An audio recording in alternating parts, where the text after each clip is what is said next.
గ్లాసుడైన చాలు నందిని పాలు, కడివిడైన నేమి కల్తీ పాలు. నందిని డైరీ.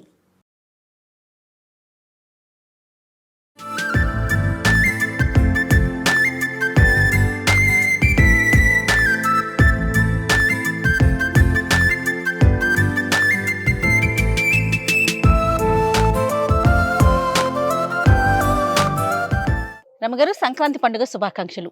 సంక్రాంతి పండుగ శుభాకాంక్షలు జయ. సుమన్ టీవీ ప్రేక్షకులందరికీ మకర సంక్రమణ శుభాకాంక్షలు. సంక్రాంతి పండుగ జనవరిలోకి వచ్చాం, పండుగలోకి కూడా వచ్చేసాం. ఎంత స్పీడ్గా చాలా పెద్ద పండుగ మనకి సంక్రాంతి.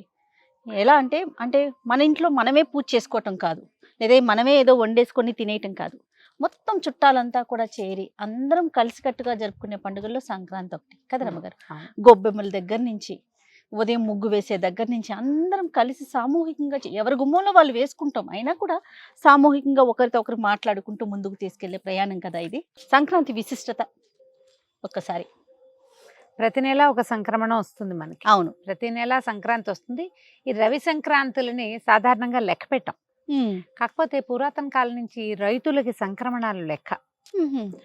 ఏ సంక్రమణం అప్పుడు ఏం చేయాలి, ఈ నెలలో విత్తనాలు వేసేటప్పుడు సంక్రమణ విధిని చూసుకునే పద్ధతి ఉండేది ఇది వరకు. ఇప్పుడు అసలు మనం పంచాంగం ప్రకారం విత్తనాలు విత్తటము అవి ఆ విధానం మార్చేసుకున్నారు. కార్తెలు చూస్తాం కదా, రోహిణి కార్తె మనకు తెలిసింది. రోహిణి కార్తె, కార్తెలు చూడటం, ఆరుద్రల్లో గింజలు వేయాలి, ఇలా సిద్ధాంతం ప్రకారం పాతకాలంలో చేసేవాళ్ళు. కాకపోతే ఈ సంక్రమణాలు ఏంటంటే మన పూజా విధానానికి పండుగల కోసం ప్రత్యేకంగా 2 సంక్రమణాలు మనం విశేషంగా చేసుకుంటాం. ఒకటి ధను సంక్రమణం డిసెంబర్ 16వ తారీఖు, రెండోది ఇప్పుడు ఈ మకర సంక్రమణం, ఇది ఇప్పుడు జనవరి 15. అయితే ఈ మకర సంక్రమణం ఏంటంటే ఉత్తరాయణ పుణ్యకాలం మొదలవుతుంది. దేవతల నిద్రాకాలం అయ్యి దేవతల మెలకు కాలం వస్తుంది ఇప్పటి నుంచి. చూడు ఎంత అద్భుతమైన సమయం అంటే ఇది. ఈ భీష్మ పితామహుడు ఆయన ఎప్పుడో డిసెంబర్లో యుద్ధం జరిగినప్పుడు మరణించి, మార్గశీర్షంలో మరణించి అంపశయ్యపై ఉండి ఉండి ఉండి ఉత్తరాయణ పుణ్యకాలం వచ్చాక తన ప్రాణాలు, ఇచ్చామరణం ఉంది కాబట్టి ఆయనకి మకర సంక్రమణం దాకా ఆగి, ఉత్తరాయణ పుణ్యకాలం వచ్చేదాకా ఆగి, ఉత్తరాయణం వచ్చాక ఆయన ఇచ్చామరణాన్ని పొందారు. ఈ కాలం అంత అద్భుతమైన కాలం. అయితే ఇంత అద్భుతమైన కాలానికి ఆదిగా చెప్పబడేటువంటి సంక్రమణ సమయంలో మనం పూజా విధానం చేసుకోవటము, పెద్దవాళ్ళకి పెట్టుకోవటము, తర్వాత ఈ పంటలు ఇంటికి వచ్చే కాలం కాబట్టి, కాలం అంటే ఈ ఒక రోజు రావుగా ఇక ముందు నుంచే వస్తూ ఉంటాయి. ఈ అద్భుతమైన ఇవాళ చేసిన దానము 1,000,000 రెట్లు ఫలితం ఇస్తుందని చెప్పు. ఎప్పుడైతే మనకి మకర సంక్రాంతి సంక్రమణం జరిగిందో ఆ రోజున కుష్మాండ దానం అంటే గుమ్మడి పళ్ళు దానం చేయటం, కళ్యాణ పూషణకాయ అదే అంటారు మన పచ్చగుమ్మడి, పచ్చటి గుమ్మడి పండుని దానం చేస్తే భూమిని దానం చేసిన ఫలితం లభిస్తుంది. మొత్తం గుమ్మడికాయ తీసుకెళ్ళలేమంటారు. అవును, చెక్కలు చేసి పంచండి అమ్మా, ఏం పర్వాలేదు. ముక్కలు చేయొచ్చా, భూమిని ముక్కలు చేసిన అలాంటి భావాల్లోకి వెళ్ళకండి. దానం చేయటం ప్రధానం, అంతే. ఎవరో ఒకళ్ళు దాన్ని కూరో పులుసో పప్పు ఏదో ఒకటి చేసుకుంటారు, వాడతారు. ఆ వస్తువు చేసుకుని తినడానికే కదా, శాకంగా ఉపయోగపడుతుంది. పూర్తిగా అయితే నిలవ ఉంటుంది, ముక్కలు చేసింది నిలవ ఉండదు. అంతే. కనీసం మీరు పక్క వాళ్ళకి, మన ఇంట్లో పనిచేసే వాళ్ళకి గుమ్మడి పండు ముక్కని ఇచ్చినా కూడా దాని ఫలితం తప్పకుండా లభిస్తుంది. అనుమాన పడకుండా చేయాలి. అయితే ధాన్యాన్ని దానం చేయటం, నవధాన్యాలు దానం చేయటం, బియ్యం దానం చేయటం, తర్వాత నవధాన్యాలు కూడా చేయొచ్చు. అవి కూడా చేయొచ్చు. నవధాన్యాల్లో ఏ ధాన్యం మనకు అందుబాటులో ఉంటే దాన్ని చెయ్యొచ్చు.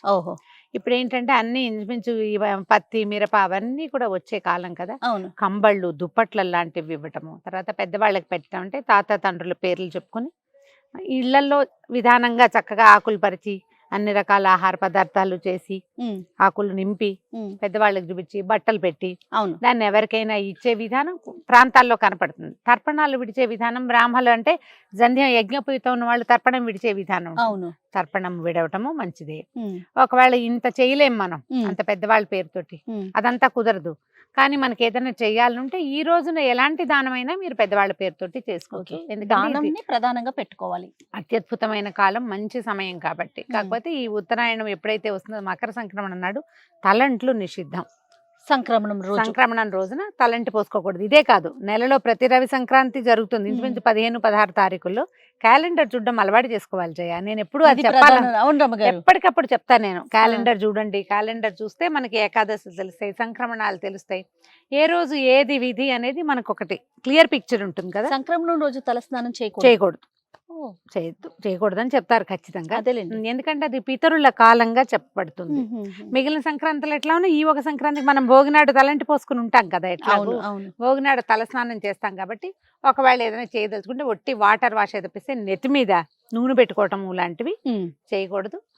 అన్ని రకాల దానాలు మంచివే. స్నేహితులను కలుసుకోవటము, ఎవరినైనా మాట్లాడటము, ఎప్పటి నుంచో మాట్లాడడం మానేసిన స్నేహితులను కలిసేందుకు కూడా ఇది మంచి సమయం అని చెప్పండి. ఇది ఇంకా బాగుంది. అవును, ఎప్పటి నుంచో మానేస్తాం, కొంతమందితో మాట్లాడడం మానేస్తాం. హ్యాపీ సంక్రాంతి అని సంక్రాంతి పండుగ నాడు విష్ చేయండి, వాళ్ళు మళ్ళీ కలుస్తారు మీతోటి. ఈ సమయం అలాంటిది, చాలా మంచి సమయం కదా. ఏదైనా కొత్త పనులకు శ్రీకారం చుట్టడం. జనరల్గా సంక్రమణాల్లో కొత్త పనులు ఏం చెయ్యం, కానీ ఈ సంక్రమణం రోజున చెయ్యొచ్చు. ఓకే, ఇది మన జీవితాల్లో పెద్ద పండుగ కాబట్టి. పైగా ఏంటంటే ఈ రోజు నుంచి సూర్యుడు ఉత్తరం వైపుకి వాలి ప్రయాణం మొదలు పెడతాడు. దీంతో ఏమవుతుంది, కొంచెం ఎండ, సూర్యుడు తేజస్సు పెరుగుతుంది. మాఘం వచ్చేస్తుంది, కొంత దగ్గరలోకి వచ్చేసింది కదా. మాఘమాసానికి ముందే సూర్యుడు మనకి వేడెక్కటం మొదలు పెడతాడు. వాతావరణంలో మార్పులు వస్తాయి.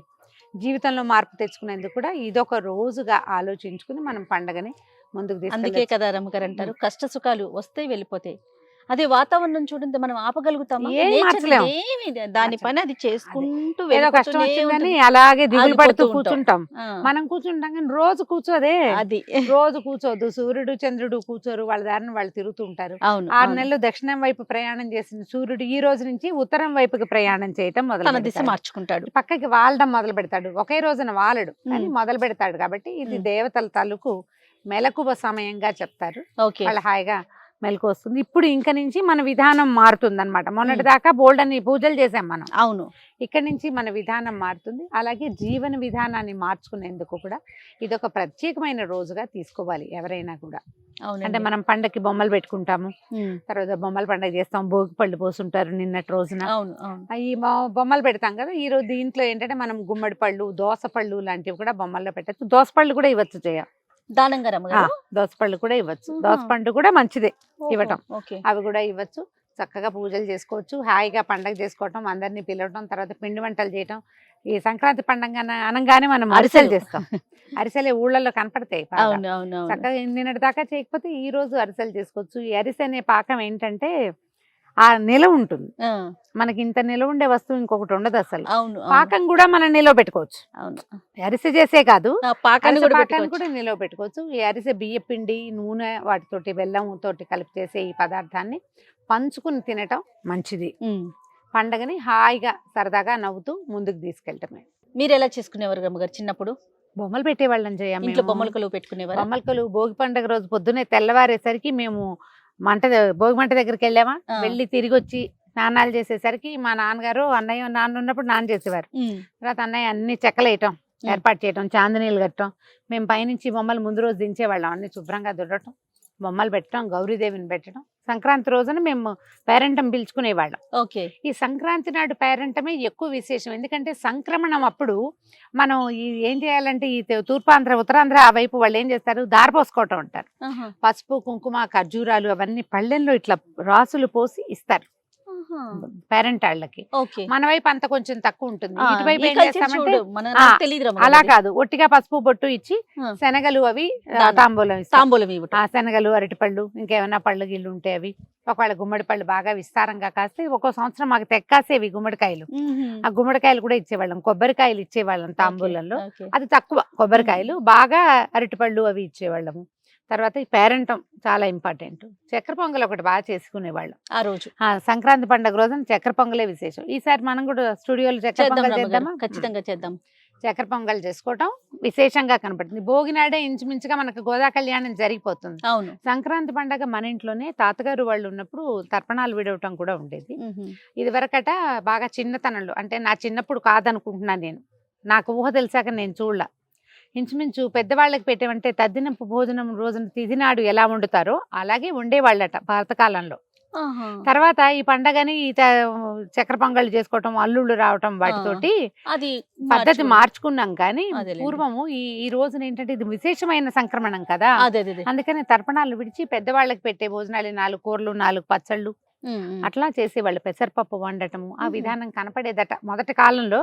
ఇటీవల నాకు తెలిసి ఒక 30-40 సంవత్సరాలుగా మనం చక్కెర పొంగల్ చేసుకోవటము అవే తెలుసు నాకు. అవును. కొన్ని కొన్ని ప్రాంతాచారాలు ఉంటాయి కదా, ఒక్కొక్క అంతే. ఊళ్ళల్లో ఒకటి ఉంటుంది. పెద్దవాళ్ళకి పెట్టే ఆచారం ఉంటే కనుక వాళ్ళ కోసం ఏమి వండాలో అవే వండుతాం. ఇప్పుడు మా ఇళ్లలో అయితే ఇవి, ఆ. కొన్ని చోట్ల గారెలు, బూర్లు, పప్పలు వండుతారు, అన్ని అవును, రకాలు. అవును, అవును. విధానాన్ని బట్టి మన ప్రాంతీయమైన ఆచారం ఏది ఉంటే దాన్ని పాటించాలి. ఆ, మనం ఆ. యూట్యూబ్ లో చూసో లేకపోతే టీవీలో చూసో మాట్లాడకండమ్మా. ఆ, వాటిని ఎవరైనా ఇతరుల ఆచారాలు కాకుండా ఆ. మన ప్రాంతం, మన ఊళ్ళలో ఏం చేస్తారు, పప్పు పొంగల్ చేస్తారు, దాంట్లోకి పచ్చి పులుసు చేసుకునే ఆచారం అవును, కనపడుతుంది. అవును. మనం ఏం చేస్తామో, మన ఇళ్ళలో ఏం చేస్తారు, మన ప్రాంతాల్లో ఏం చేస్తారో దానిని తప్పక పాటించి పండగని ముందుకు తీసుకెళ్ళండి. సంస్కృతి సాంప్రదాయాలు మనం చేసే విధానంతోటే, అవును. అలవాటుగా చేసే దాంతోటే ముందుకెళ్తాయి. ఇప్పుడు మన తాతలు నాన్నలు చేశారు, మనం నేర్చుకున్నాం, ఉమ్, మనం చేస్తే మన పిల్లలు నేర్చుకుంటారు. ఖచ్చితంగా. అలా వాళ్ళు పండగని ముందుకు ఇంట్లో తీసుకెళ్తారు. పూజా విధానం ఏమన్నా ఉంటుందా రమ్య గారు? మామూలుగా మనం ప్రతిరోజు చేసుకునే విధానమే ఫాలో అవుతాం, అంతే ఎవరిళ్ళలో కదండి? వాళ్ళదే చేయ, అవును. ఏ విధానం ప్రత్యేక విధానం అయితే ఏమి ఉండదు, ఏం అవును. లేదు. ఇప్పుడు బొమ్మలు పెట్టుకున్న చోట అయితే గౌరీ పూజా విధానం కనపడుతుంది. ఆ, బొమ్మలు పెట్టిన చోట, ఒకవేళ బొమ్మలు పెట్టలేదు అనుకోండి, ఆ, మామూలు పూజా విధానమే. మనం ఏ చక్కెర పొంగల్ చేసామో అది నివేదన చేసుకోవటం, అంతే. చుట్టుపక్కల వాళ్ళకి పంచి పెట్టుకోవటం. ఈ పంచటం విధానాన్ని మన పద్ధతిని బట్టి ఆ, అవతల వాళ్ళు ఒప్పుకోవాలి, అది కూడా ఆహా. కదా. అయితే ఈ సంక్రమణ రోజున నువ్వులతో చేసిన పదార్థాలు కూడా మనం పంచుకుంటే బాగుంటుంది. ఈజీ మెథడ్ ఏంటంటే, నువ్వుల దానం అంటే ఎవరికి ఇస్తాను చేయ, సులువు కాదు అది. అవును. అందుకని మనం ఏం నువ్వుండ. చేస్తాం, చక్కగా నువ్వులు ఉండలు చేసేసి పాకం పట్టేస్తే చక్కగా చిక్కీలాగా చేసామంటే పంచుకుని తినచ్చు. ఈ నువ్వులు ఏంటంటే ఈ పుష్యమాసం కదా ఇది, అవును. మార్గశీర్ష పుష్యమే. మార్గశీరంలో సగంలో మార్గళి మొదలైంది, అవును, దాని చివరికి ఇది వచ్చింది, పుష్యం ఆల్రెడీ వచ్చేస్తుంది. అవును. ఈ పుష్యమాసానికి అధిపతి శని. ఆహా. అందుకని ఆయనకి ప్రీతిగా ఉండే నువ్వుల్ని గనక మనం విస్తారంగా దానం చేస్తే ఓకే. శని తాలూకు ఎఫెక్ట్ కొంత తక్కువ ఉంటుంది. నల్లటి కంబళ్ళు దానం చేయటం అవన్నీ కూడా ఉమ్, శని ప్రీత్యర్థం చేసేవి.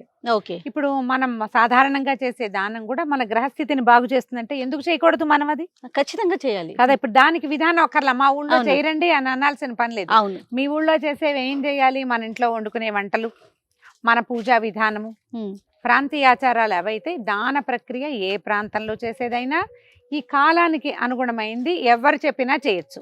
ఖచ్చితంగా. అందులో భాగం ఏంటంటే ఈ నువ్వులు దానం చేయటము, కంబళ్ళు దుప్పట్లు దానం చేయటము, ఉమ్, తర్వాత ఏమో కూష్మాండ దానం, గుమ్మడి పళ్ళ లాంటివి దానం చేయటం, పళ్ళు ఎవరికైనా ఫ్రూట్స్ అవి పళ్ళు అవి ఇవ్వటము, ఆహార ధాన్యాలు ఇవ్వటము. ఇది ప్రాంతీయంగా ఉండక్కర్లేదు, అందరం కలిసిమెలిసి చేసుకోవటం, దానం చేయటం అనేది మనం అంటే ప్రధానంగా పెట్టుకోవాలి. మనం మన చేత్తో ఇచ్చిన దాని ఎఫెక్ట్ ఫలితము మనకి తప్పక లభిస్తుంది కదా. 100% అది ఏ ప్రాంతానికైనా రమగారు, పనిచేస్తుంది. లభించకపోవచ్చు, ఒక తృప్తి ఉంటుంది ఉంటుంది, చూడండి, సంతోషం. అది చాలు కదండి. అదే ఎవరికైనా మనం ఇచ్చిన వస్తువు ఉపయోగపడితే అది ఆ సాటిస్ఫాక్షన్ ఇస్తుంది. అదే మన జీవితానికి సంతోషానికి మూలం ఏంటంటే సాటిస్ఫాక్షనే కదా. తృప్తి అంతేగా. వల్లే సంతోషం వస్తుంది. అంతే. చక్కగా ఈ విధంగా సంక్రాంతి పండుగని ముందుకు తీసుకెళ్ళండి. ప్రేక్షకులందరికీ, మీ ప్రాంతపు సంస్కృతి సంప్రదాయాల్ని ముందుకు తీసుకెళ్ళండి. మరొకసారి సుమన్ టీవీ ప్రేక్షకులందరికీ సంక్రాంతి శుభాకాంక్షలు.